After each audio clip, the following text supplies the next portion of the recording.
Tu es en fin de cycle et tu saignes? Je comprends que tu te demandes si c'est un arrêt précoce de grossesse ou bien tes règles qui arrivent. Car finalement, comment différencier les deux? Reste bien jusqu'à la fin parce que je vais te partager le seul moyen vraiment fiable pour savoir ce qui se passe et surtout comment ton corps te parle à travers ces signes. Je m'appelle Alem et je suis praticienne naturopathe spécialisée en accompagnement grossesse. Et aujourd'hui, on va parler d'un sujet délicat mais important. La différence entre une fausse couche précoce et tes règles. Prête? Alors on y va. Déjà, pour comprendre, on va repartir un petit peu en arrière pour voir les différents scénarios possibles. Donc, à ton ovulation, si tu as eu des rapports pour concevoir, il y a plusieurs choses qui ont pu se passer. Ton ovule a bel et bien été fécondé par un spermatozoïde. Après cette fécondation, l'embryon qui se développe va remonter ton système reproducteur pour aller jusqu'à dans l'utérus.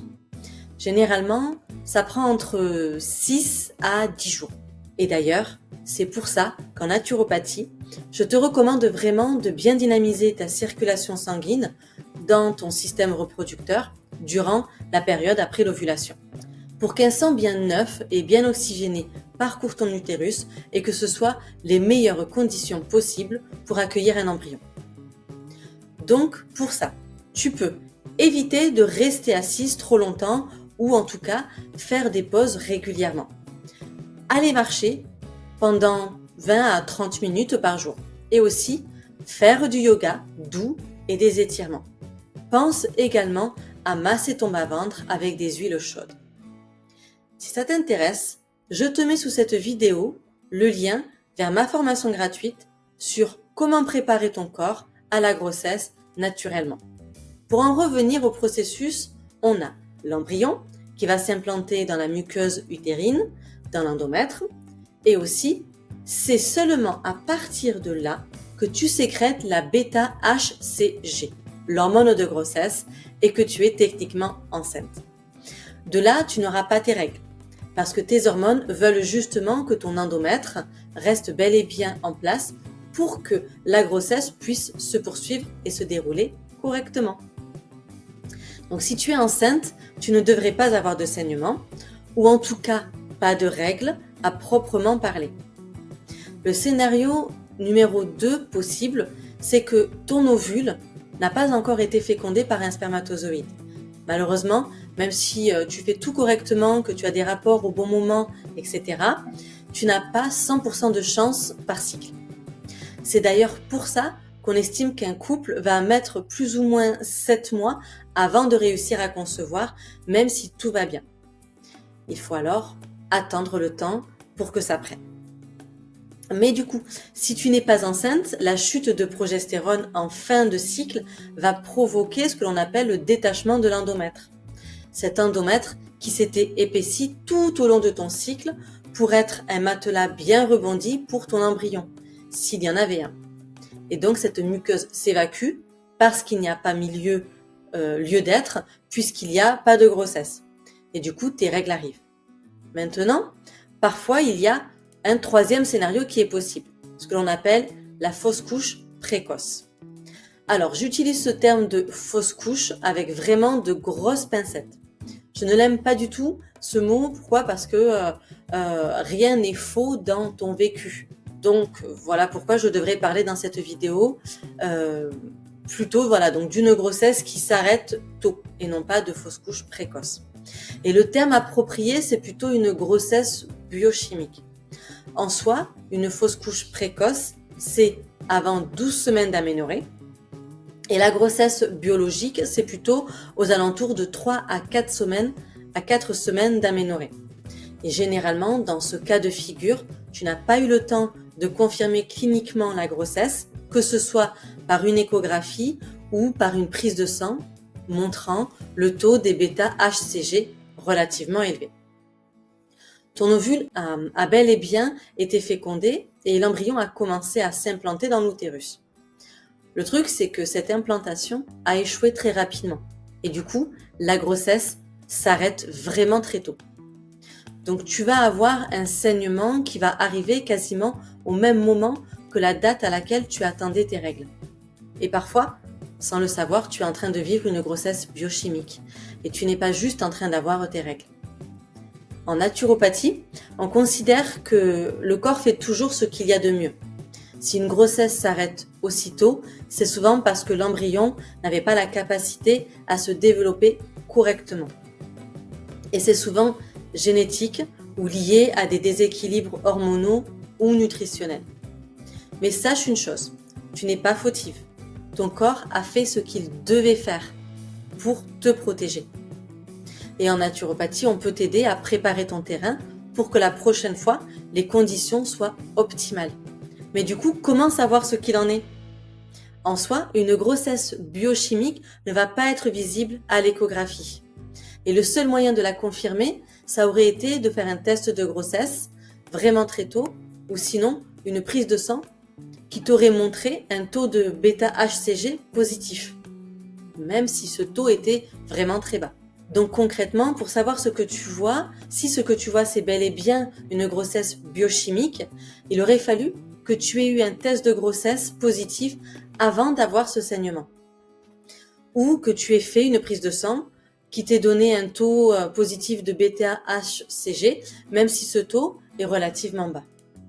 En fait, comme il aurait bel et bien eu l'implantation qui arrive plus ou moins 6 à 10 jours après ton ovulation, c'est possible que si tu avais commencé à tester très tôt sur ton cycle avec un test de grossesse précoce, notamment tu aurais pu avoir un résultat positif dès 11 à 12 jours après ton ovulation, donc avant la date prévue de tes règles. Sauf que, malheureusement, ça s'arrête vraiment très tôt et du coup, au fil des jours, ce test va redevenir négatif à mesure que l'hormone de grossesse descend. C'est pour ça que dans la majorité des cas, on vit une grossesse biochimique sans même s'en rendre compte. Il y a une étude qui dit que jusqu'à 50-60% des grossesses n'aboutissent pas. En fait, ça arrive tellement vite après l'implantation qu'on n'a même pas eu le temps de s'en rendre compte. Et donc, on ne sait pas qu'on est en train de vivre un arrêt de grossesse. Mais je tiens quand même à te dire que le fait que ça s'arrête aussitôt, ce n'est pas quelque chose que toi tu as fait ou que tu as mal fait.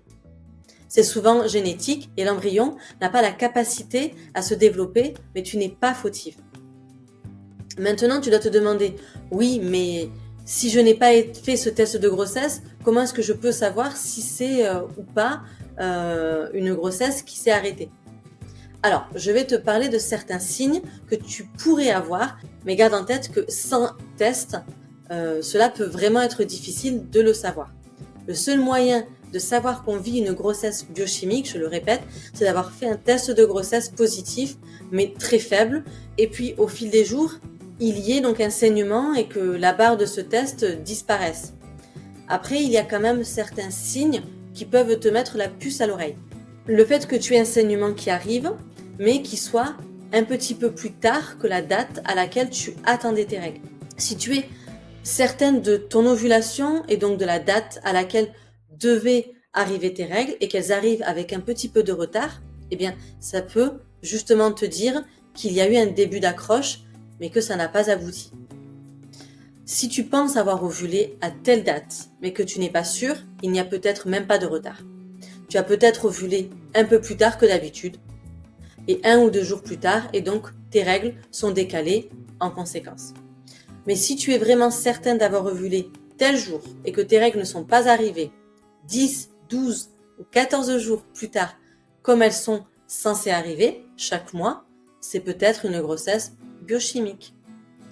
Il y a également d'autres choses à observer, telles que le saignement lui-même, mais là encore, il n'y a rien de fiable à 100%. Tes règles normales, elles arrivent normalement à une certaine date prévue. Elles s'intensifient au fur et à mesure des jours et commencent légèrement, puis ça devient abondant au bout d'1 ou 2 jours. Ensuite, ça redevient plus léger jusqu'à s'arrêter. Au niveau de tes douleurs, elles sont relativement semblables d'un cycle à un autre. Pour la couleur, on est plutôt sur un rouge vif, parfois un peu plus foncé, avec une texture bien particulière. Eh bien, une grossesse biochimique, ça va être le saignement qui arrive soit à la date où tu attendais tes règles, soit légèrement plus tard. Et là, on est vraiment sur quelque chose avec des jours d'écart. Au niveau du flux, on va être relativement pareil que pendant tes règles, puisqu'il y a un début d'accroche, et ça peut quand même être plus abondant que d'habitude, ou avec une texture plus dense. Parfois, on peut même ressentir des crampes plus intenses que celles qu'on a l'habitude d'avoir pendant les règles. En soi, ce qui peut t'aider dans ton analyse, c'est le fait d'observer quelque chose qui va être différent que d'habitude. Il n'y a pas de signe qui dit « Ah, ça c'est sûr, c'est une grossesse biochimique ». Comme chacun voit une grossesse qui va être différente, c'est assez difficile de trouver des points similaires. Et en vrai, ça peut aussi être semblable à ce que tu as en fin de cycle normalement. Donc si tu as un doute, il va falloir observer comment ça évolue pour toi. Parce qu'il y a aussi le saignement d'implantation qui peut arriver en fin de cycle. Et parfois, on peut être un peu perdu entre toutes ces potentialités. Pour le coup, le saignement d'implantation arrive généralement quelques jours avant la date prévue des règles et pas après. Maintenant, si tu as vécu une grossesse biochimique ou si tu as des doutes, sache qu'en naturopathie, on peut t'accompagner pour préparer ton corps à accueillir une grossesse dans les meilleures conditions. Voici ce que je te propose de travailler ensemble. Dans un premier temps, on va pouvoir rééquilibrer tes hormones naturellement avec une alimentation qui va être adaptée, des plantes comme l'achillée, millefeuille ou le gâtillier selon ton profil et selon ta personne. Aussi, on va pouvoir optimiser ton terrain en soutenant ta circulation sanguine, ton foie, ta digestion, pour que ton corps soit un terrain fertile pour que tu puisses avoir une grossesse dans de bonnes conditions. On va venir renforcer aussi ton endomètre avec des nutriments clés, de la vitamine E, des oméga 3, du zinc et de la vitamine B9. Et justement, voici un petit mot juste sur la vitamine B9. Il faut savoir que la vitamine B9, dite aussi acide folique naturel, est essentielle pour prévenir les fausses couches précoces et soutenir la bonne implantation de l'embryon. Elle va intervenir dans la formation du tube neural du futur bébé et dans la division cellulaire. Mais elle joue aussi un rôle important clé dans la qualité de l'endomètre et la stabilité hormonale. Donc si tu souhaites aller plus loin, j'ai mis en place une formation gratuite pour t'aider à pouvoir préparer ta grossesse et vivre une grossesse sereine et naturellement. Le lien est justement en dessous dans la description. J'espère que cette vidéo t'a aidé. Abonne-toi pour ne rien louper de mes conseils grossesse naturelle et surtout like cette vidéo, cela m'aidera et partage-la avec une femme qui en a besoin. Et dis-moi en commentaire si tu as déjà vécu cette situation et quel sujet tu souhaites que je traite dans d'autres vidéos. En tout cas, je pense très fort à toi, je t'envoie plein de douceur et de lumière pour ton projet bébé et on se retrouve très vite dans une prochaine vidéo. Prends soin de toi et de ton futur bébé.